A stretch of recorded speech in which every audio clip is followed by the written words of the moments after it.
Monsieur Striou, une question qui nous taraude sur ce M2 dialogue social et à laquelle je pense que vous pouvez répondre. Pourquoi les acteurs du dialogue social doivent-ils être formés? Deux éléments, deux justifications.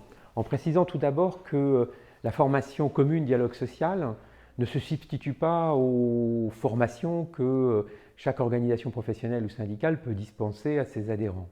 Elles viennent en complément, mais il y a deux raisons qui justifient ce type de formation. La première, c'est qu'une négociation ne se mène jamais seule.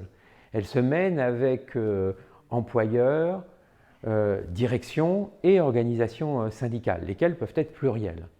Et par conséquent, dans, entre guillemets, ce jeu de la négociation, il y a un jeu qui se mène à plusieurs, entre guillemets, hein, avec la direction, avec les organisations syndicales. Et il faut maîtriser cette dynamique de négociation.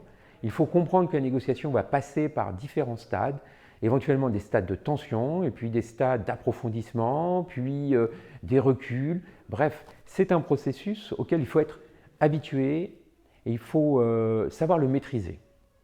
Et ça demande une formation.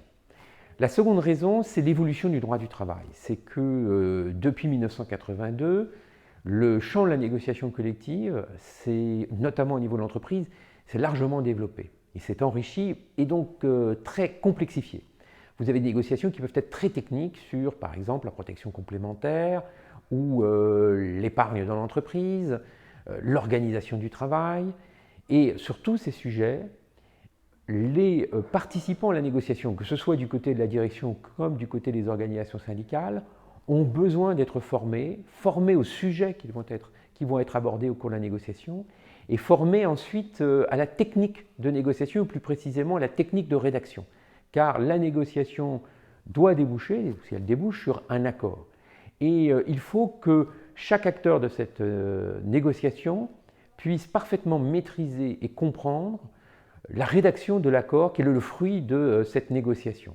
Maîtriser pour pouvoir parfaitement traduire ce que les négociateurs avaient en tête dans un écrit qui ensuite aura une valeur juridique importante puisqu'il va sceller les engagements réciproques de la direction et des organisations syndicales qui représentent la communauté de travail.